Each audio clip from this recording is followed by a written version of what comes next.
The rain pounded the windshield, each drop a tiny explosion in the quiet of my pickup truck. I was parked outside a dive bar on the edge of Willow Creek, Montana, wondering how the hell I'd ended up here. My best friend Jake's voice echoed in my head. Just check on him. Ethan. He's spiraling. I wasn't a babysitter. At 28, I'd built a life as a carpenter, crafting furniture for folks who paid well and didn't ask questions. But Jake's plea had hit hard. His younger brother, Caleb, was back in town after years away. And the rumors were ugly: drugs, fights, a rap sheet. Jake couldn't leave his job in Seattle. So here I was, playing the reluctant hero for a guy I hadn't seen since he was a scrawny kid with too much attitude. The bar's neon sign flickered, casting a red glow over the gravel lot. I stepped out, boots sinking into the mud, and pushed open the door. The air inside was thick with cigarette smoke and the twang of a jukebox playing Johnny Cash. My eyes scanned the room until they landed on him. Caleb wasn't the kid I remembered. He was 25 now, lean and sharp-edged, with dark curls falling into his eyes and a leather jacket that looked like it had seen too many fights. He was slumped over a beer, staring at the counter like it held all his secrets. "Caleb," I said, my voice cutting through the noise. He looked up, and those hazel eyes hit me like a punch. They were tired, haunted, but there was a spark of defiance that made my chest tighten. "Ethan, what the fuck are you doing here?" "Jake sent me," I said, sliding onto the stool next to him. "He's worried." Caleb snorted, taking a swig of his beer. "Jake's always worried. I'm fine." "You don't look fine." The words slipped out before I could stop them. His jaw clenched, and I braced for a fight.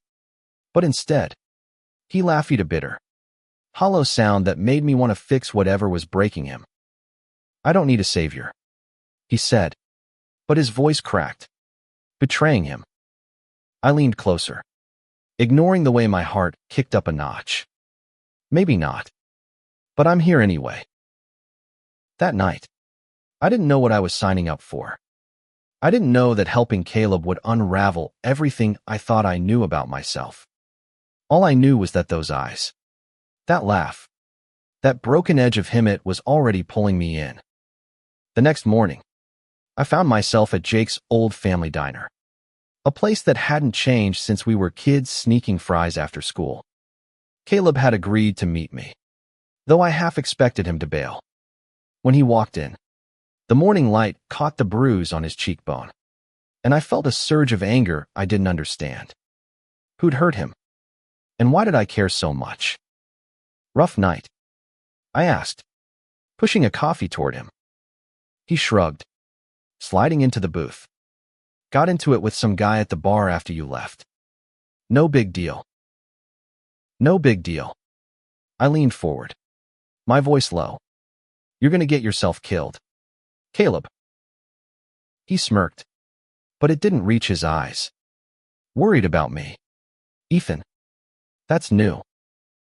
I wanted to shake him, to make him see he was worth more than bar fights and bad decisions. But something in his gaze stopped mesomething raw, like he was daring me to care. Over coffee, he told me pieces of his story. After high school, he'd left Willow Creek for San Francisco, chasing freedom. He'd fallen in with a crowd that promised it, but all he got was addiction and a string of bad choices. Coming back home was his last shot at starting over. But the town wasn't forgiving. Neither was he. "Why'd you come back?" I asked. He stared into his coffee, his fingers tracing the mug's rim. Didn't have anywhere else to go.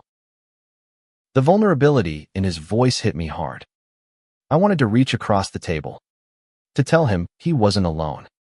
But I didn't. Instead, I said, "You've got Jake. And me." He looked up, surprised. And for a moment, the air between us felt charged, like a storm about to break. Over the next week, I made it my mission to keep Caleb out of trouble. It wasn't easy. He had a knack for finding it, whether it was mouthing off to some local tough guy or sneaking off to God knows where at night. But I kept showing up, dragging him to the diner, to my workshop, anywhere but the bar. One afternoon, we were in my shop, the smell of sawdust heavy in the air. I was sanding a table, and Caleb was sprawled on a stool, watching me with an intensity that made my skin prickle. "You're good at this," he said, nodding at the table, "making broken things beautiful." I paused, my hand stilling on the wood. "You're not broken, Caleb." He laughed, but it was softer this time. "You don't know me, Ethan." "Then let me." The words were out before I could stop them, and his eyes locked onto mine. Searching. For what? I didn't know. That night, he showed up at my place, soaked from the rain, his eyes wild. "I can't keep doing this," he said, his voice shaking, pretending I'm okay. I pulled him inside, my hands on his shoulders, steadying him. "You don't have to pretend with me." And then he kissed me. It was desperate, raw, like he was pouring all his pain into it. My world tilted, and for the first time, I didn't push it away. I kissed him back. That kiss changed everything. My living room, with its creaky floorboards and faded couch, felt too small to hold the weight of it. Caleb pulled back, his breath ragged, his eyes searching mine for a reaction. I didn't know what to say, hell. I didn't know what to feel. My whole life, I thought I had myself figured out. Ethan Harper, small-town carpenter, straight as the boards I cut. But Caleb's lips on mine had cracked that certainty wide open. "I shouldn't have done that," he muttered, stepping back, his hands shoving into his pockets. "Forget it. Okay. Forget it." My voice was rough, like I'd swallowed gravel. "Caleb, you can't just..." I said forget it. He snapped, but his eyes were pleading, like he was begging me not to hate him. I didn't hate him. I was terrified of how much I wanted to pull him back, to feel that spark again. Instead, I grabbed his arm before he could bolt. "Talk to me," I said. "What's going on with you?" He laughed, a jagged sound. "You don't want to know, Ethan. You don't want to get mixed up with someone like me." But I was already mixed up. I could feel it in the way my pulse raced, in the way I couldn't look away from him. "Try me," I said. He sank onto the couch, head in his hands. Slowly, he started talking. He told me about San Francisco, about the guy he'd loved who dragged him into a world of parties and pills, about how he'd come out to his parents, only to have them call it a phase, about the shame that had followed him back to Willow Creek, where every glance felt like a judgment. "I thought I could start over here," he said, his voice barely above a whisper. "But this town, it's like it's waiting for me to fail." "You're not failing," I said, sitting beside him. "You're fighting. That's more than most people do." He looked at me, his eyes softening. "Why do you care, Ethan? You don't owe me anything." I didn't have an answer, not one I could put into words. All I knew was that Caleb, with all his sharp edges and secrets, was waking something in me I'd never faced before. The next few days were a blur of tension and unspoken questions. I kept Caleb close, partly to keep him out of trouble, partly because I couldn't stay away. We'd work together in my shop, him handing me tools while I tried to ignore the way his presence filled the room. At night, we'd end up at the diner, talking over coffee until the waitresses kicked us out. But Willow Creek wasn't kind to Caleb. Whispers followed him: old classmates, neighbors, even the pastor at the church where his mom still sang in the choir. They saw the bruises, the leather jacket, the way he carried himself like he was daring the world to take a swing. They didn't see the guy who'd spent an hour helping me fix a chair for a single mom who couldn't pay. Or the guy who laughed so hard at my bad jokes, he'd nearly choked on his fries. One night, we were walking back from the diner when a truck slowed beside us. "Faggot," someone slurred from the window before peeling off. Caleb froze, his fists clenching, and I saw the fight in his eyes, the kind that could land him in jail. "Let it go," I said, grabbing his wrist. "Why?" He spat, yanking free. "Why should I let them win?" "Because you're better than them," I said, stepping closer. "And because I'm not letting you get hurt again." He stared at me, his anger melting into something softer, something that made my chest ache. "You're too good for this place, Ethan," he said quietly. "So are you," I shot back. The more time I spent with Caleb, the more I questioned myself. I'd never been attracted to a guy before. But with him, it wasn't just attraction. It was the way he challenged me, the way he saw through my walls, the way he made me want to be better. But I was scared of what it meant. Scared of what Jake would think. Scared of what this town would do to us. One afternoon, we were in my truck, driving to pick up supplies. The radio was playing some old country song, and Caleb was humming along, his guard down for once. I glanced at him, and something in me snapped. I pulled over, my hands gripping the wheel. "What's wrong?" he asked, his brow furrowing. "I don't know what I'm doing," I admitted, my voice shaking. "But I can't stop thinking about you." His eyes widened, and for a moment, I thought he'd bolt. Instead, he reached over, his hand brushing mine. "You don't have to have it all figured out," he said. "Not yet." And then he leaned in. And this time, the kiss was slower, softer, like a promise neither of us was ready to name. The kiss lingered in my mind like a song I couldn't shake. Caleb and I didn't talk about it, but it hung between us, heavy and electric. Every glance, every brush of his hand as we worked side by side in my shop, felt like a spark waiting to ignite. I was falling for him, and it terrified me. Not because he was a guy, but because I knew loving Caleb meant diving into a storm one I wasn't sure I was strong enough to weather. But I couldn't walk away. Not when he was finally starting to open up, to trust me. One evening, he showed up at my place with a six-pack and a shy smile, the kind that made my heart stutter. We sat on my porch, the Montana sky stretching endless above us. And he told me about the dreams he'd had before everything went wrong, dreams of being a photographer, capturing moments that made people feel something. "You still could," I said, cracking open a beer. "You're young. You've got time." He shook his head, his smile fading. "Not with my record. No one's gonna hire a screw-up like me." "Then don't wait for someone to hire you," I said. "Start small. Take pictures. Show the world who you are." He looked at me, his eyes searching mine. "You really believe in me, don't you?"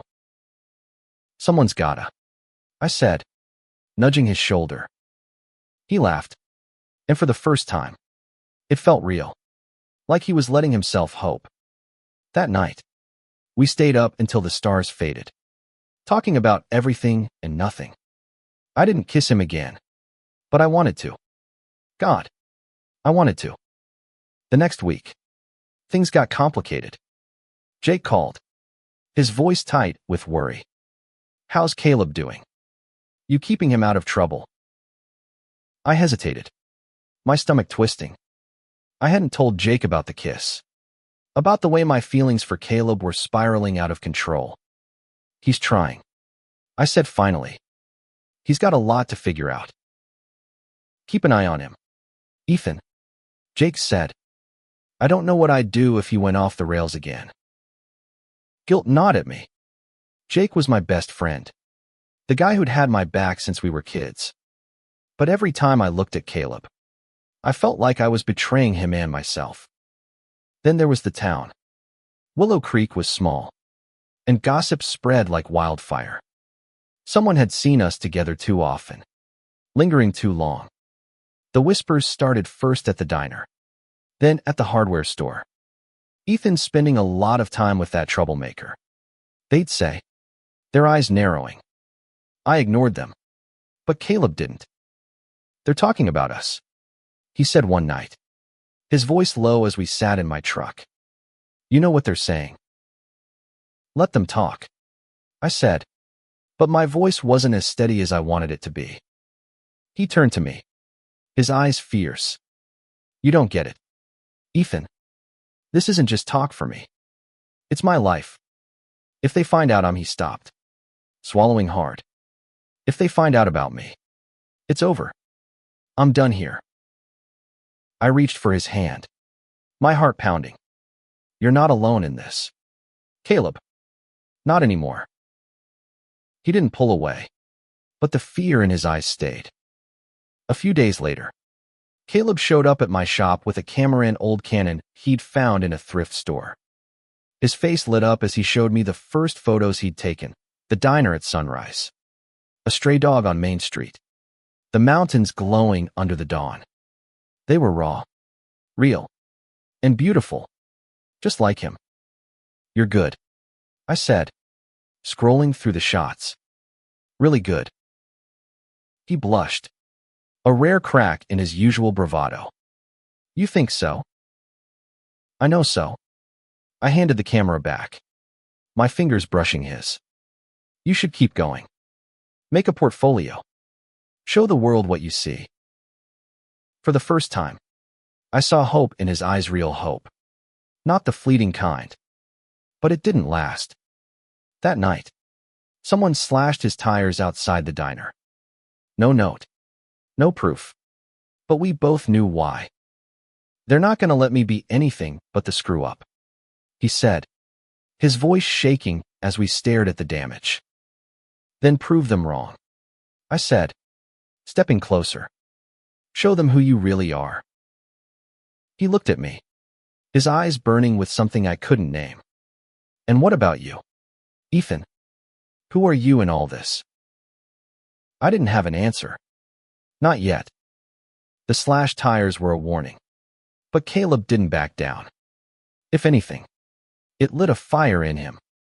He started carrying that camera everywhere, snapping photos of Willow Creek's underbelly, the rusted trailers, the abandoned mill, the faces of people the town ignored. Each shot was a middle finger to the folks who wanted him gone. I admired his nerve, but it scared me too. He was poking a bear, and Willow Creek didn't take kindly to being exposed. I tried to keep him grounded.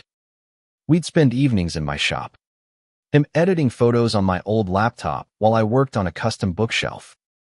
The quiet between us was comfortable, but it was also charged, like we were both waiting for the other to make a move. I wanted to God. I wanted Tobit every time I got close. I'd hear Jake's voice in my head, or see the judgmental eyes of the town. One night, Caleb caught me staring as he adjusted a photo's contrast. What? He asked, a half-smile tugging at his lips. Nothing, I said, my face heating up. Just, you look happy when you're doing that. He leaned back, his eyes locking onto mine. You make me happy, Ethan. My breath caught. Before I could respond, he stood and crossed the room, stopping inches from me. You're scared, he said softly. I can see it. But you don't have to be. I'm not scared. I lied. But my voice betrayed me. He reached out, his fingers brushing my jaw, and I didn't pull away. This time, when he kissed me, it wasn't desperate or rushed. It was slow, deliberate, like he was claiming a piece of me I hadn't known I was ready to give. I kissed him back, my hands finding his waist. And for a moment, the world outside my shop didn't exist. But the world always finds a way to barge in. The next morning, I woke to a text from Jake, coming back this weekend. Need to talk about Caleb. My stomach dropped. Jake didn't know about Ushel. I barely understood it myself, but I knew he'd see it the second he looked at me. Caleb was at the diner when I told him. His face fell, but he covered it with a shrug. He's gonna hate this, isn't he? He won't hate you, I said, though I wasn't sure. He's your brother. Yeah, but you're his best friend, Caleb said, his voice sharp. And I'm the fuck up who's dragging you down with me. You're not dragging me anywhere, I said, grabbing his hand under the table. I'm right where I want to be. He looked at me, his eyes softening, but the doubt lingered. Jake arrived on Saturday, his truck pulling up outside my place. He looked tired, older than his 30 years, and I felt a pang of guilt for keeping so much from him. We sat on my porch, beers in hand, and he got straight to the point. Is Caleb okay? He asked. Really? He's trying, I said. Careful. He's got his camera now. He's good at it. Jake nodded, but his eyes were searching. You're spending a lot of time with him, Ethan. People are talking. My heart sank. What kind of talk? You know how this town is, he said, his voice tight. They see two guys hanging out. They start making assumptions. I wanted to tell him the truth, to say I was falling for his brother, but the words stuck in my throat. Instead, I said, I'm just helping him, like you asked. Jake stared at me, and I knew he didn't fully believe me. That night, Caleb and I met at the diner, but the air between us was heavy. He'd heard about Jake's visit, and it was eating at him. He's going to tell you to stay away from me, he said, pushing his fries around his plate. He won't, I said, but I wasn't sure. Caleb leaned forward, his voice low. If he does, what then? You gonna choose him over me? The question hit like a punch. I didn't know how to answer, because the truth was, I didn't know what I'd do. All I knew was that Caleb was under my skin, and I wasn't ready to let him go. Jake's visit hung over us like a storm cloud. Caleb was on edge, his usual bravado replaced by a quiet intensity that made me ache for him. We avoided the diner, the bar, anywhere the town's eyes could follow. Instead, we'd drive out to the edge of Willow Creek, where the mountains met the sky, and sit in my truck, talking or just listening to the radio. Those moments felt like stolen time, like we were holding on to something the world wanted to rip away. One night, under a blanket of stars, Caleb turned to me, his voice soft. Do you ever think about leaving this place? All the time, I admitted. But it's home. Where would I go? Anywhere, he said, his eyes distant. Somewhere no one knows us. Somewhere we could just be. The word "we" hit me hard. I hadn't let myself think that far. But now it was all I could see: a life with Caleb, free from the weight of Willow Creek's judgment. I reached for his hand, lacing our fingers together. Maybe one day, I said. He smiled, but it was tinged with sadness. You don't mean that. I wanted to argue, to tell him I'd follow him anywhere.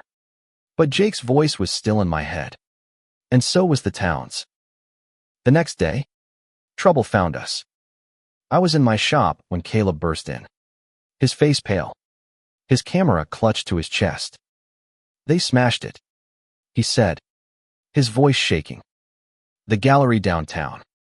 They smashed the window and trashed my photos. I felt a surge of rage. Caleb had been working on a small exhibit, a collection of his shots to show at the local art gallery. It was his first step towards something real, something he was proud of. And now someone had ripped it apart. Who did it? I asked, my hands balling into fists. Does it matter? He said, his voice breaking. They hate me, Ethan. They'll always hate me. I pulled him into my arms, holding him tight as he shook. They don't get to win, I said fiercely. We'll fix this. We'll put it back together. But even as I said it, I knew it wasn't just about the gallery. It was about us. About whether we could survive in a place that wanted to tear us down.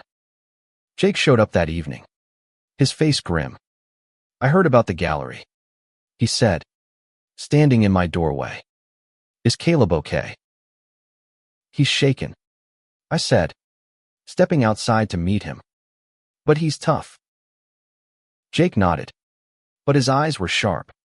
Ethan, level with me. What's going on with you and my brother? My heart stopped. I'd been dreading this, but there was no dodging it now. I care about him, I said, my voice steady despite the fear clawing at me. More than I expected to. Jake's jaw tightened. You're telling me you're, what? In love with him? I don't know, I said honestly, but I know I can't let him go. He stared at me, his face a mix of shock and betrayal. You're my best friend, Ethan, and he's my brother. This is messed up. I didn't plan it, I said, my voice cracking. It just happened. Jake shook his head, turning away. I need time to process this. He left without another word, and I felt like I'd lost something I'd never get back. Caleb was waiting inside, his eyes red from crying. He hates me now, doesn't he? No, I said, pulling him close. He's just figuring it out. But I wasn't sure. Jake's reaction had shaken me, and the town's hatred was closing in. That night, as Caleb fell asleep in my arms, I made a decision. I wasn't going to let Willow Creek destroy Heimerus. The days after Jake's confrontation were a tightrope walk. Caleb threw himself into his photography, determined to rebuild what the Vandals had destroyed. I helped him salvage what we could, printing new copies of his photos and talking to the gallery owner about a second chance. But the town's hostility was growing.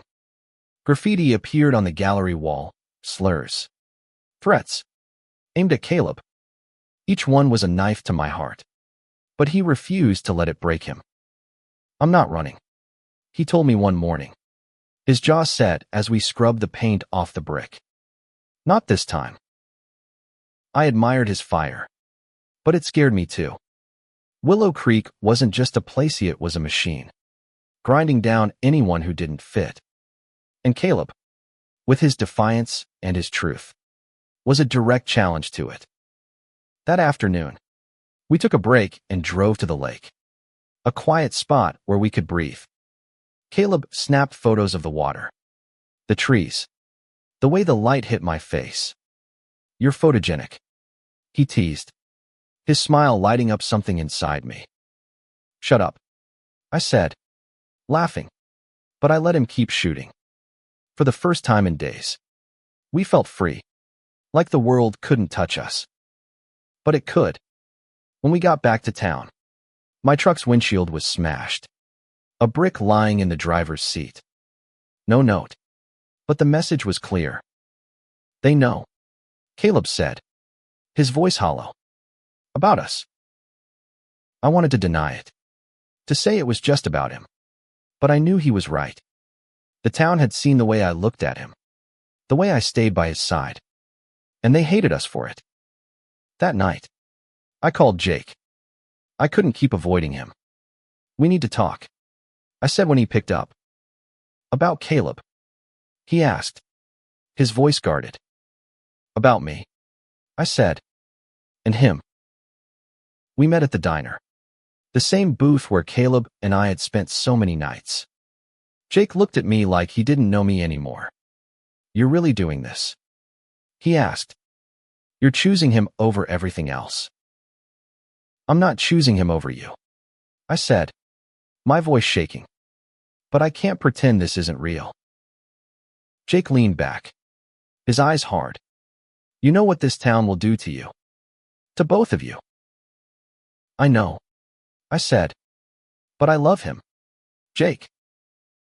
The words hung there, raw and undeniable. I hadn't said them to Caleb yet, but they were true. Jake stared at me, then shook his head. I don't get it, he said.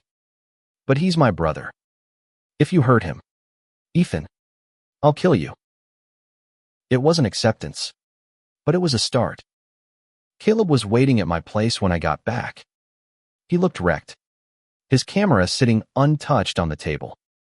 I heard you talking to Jake, he said quietly. You meant it, didn't you? About loving me. I crossed the room, kneeling in front of him.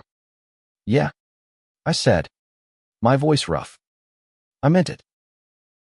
He kissed me, and it was like the world fell away. But even as I held him, I knew we couldn't stay in Willow Creek. Not like this.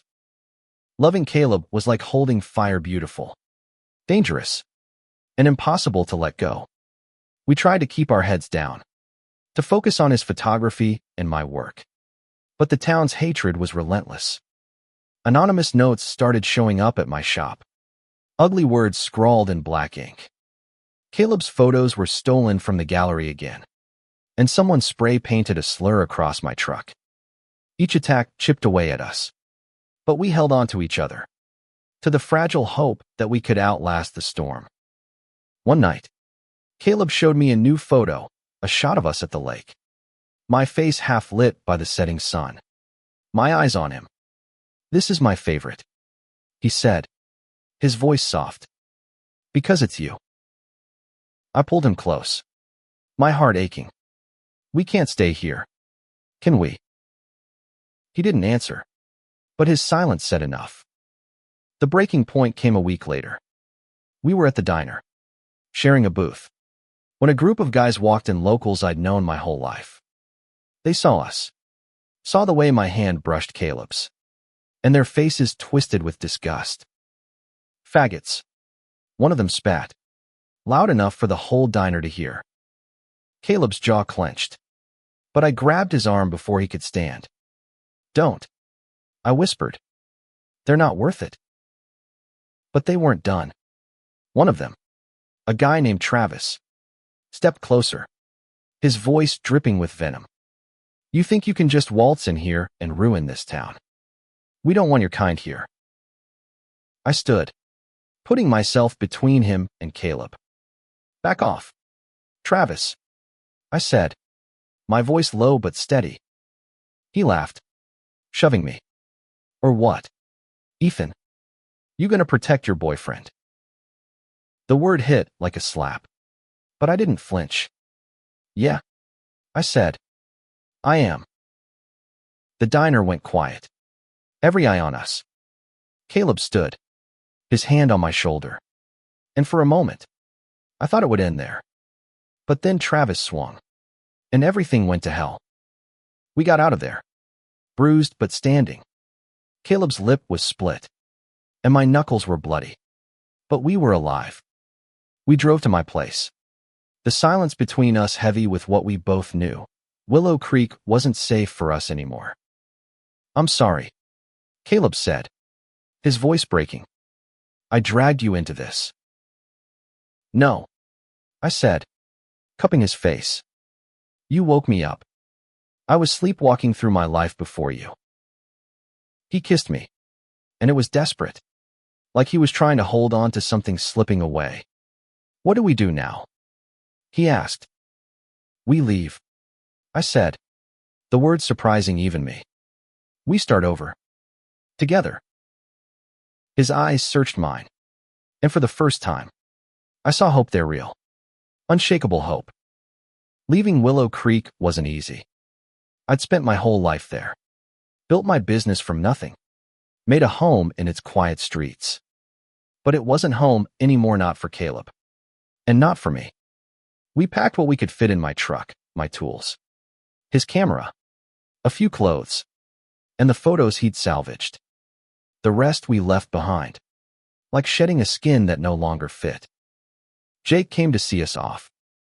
He stood in my driveway, his face a mix of pain and acceptance. You sure about this? he asked, looking between me and Caleb. Yeah, I said, my hand finding Caleb's. I'm sure. He nodded, then pulled Caleb into a hug.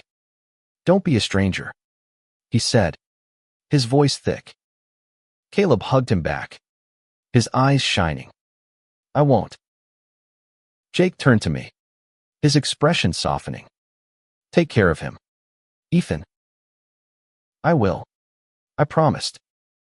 As we drove away, Willow Creek fading in the rear view, I felt a weight lift. The road ahead was uncertain, but for the first time, it felt like possibility, not fear. We settled in Portland, a city big enough to let us breathe.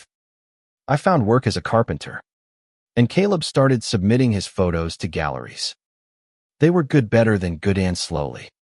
He built a name for himself. But it wasn't just about the work. It was about us, about the life we were building together. One evening, we sat on our tiny apartment balcony, the city lights stretching out below us. Caleb leaned against me, his camera resting on the railing. You ever miss Willow Creek? He asked. Sometimes, I admitted, but not as much as I thought I would. He turned to me, his eyes warm. Thank you, he said, for choosing me. I kissed him, slow and sure. I'd choose you every time. Years later, Caleb's photos hung in a gallery, a collection called Home. It was user story, captured in moments, my hands on a piece of wood, his eyes catching the light, our shadows side by side on a mountain trail. The final photo was of me, looking at him, love written in every line of my face. Below it, a small plaque read, for Ethan, who showed me I was enough. We'd fought for this, fought the world, fought ourselves, fought for the right to love without fear. And as I stood in that gallery, Caleb's hand in mine, I knew it was worth it. We weren't just surviving anymore. We were living.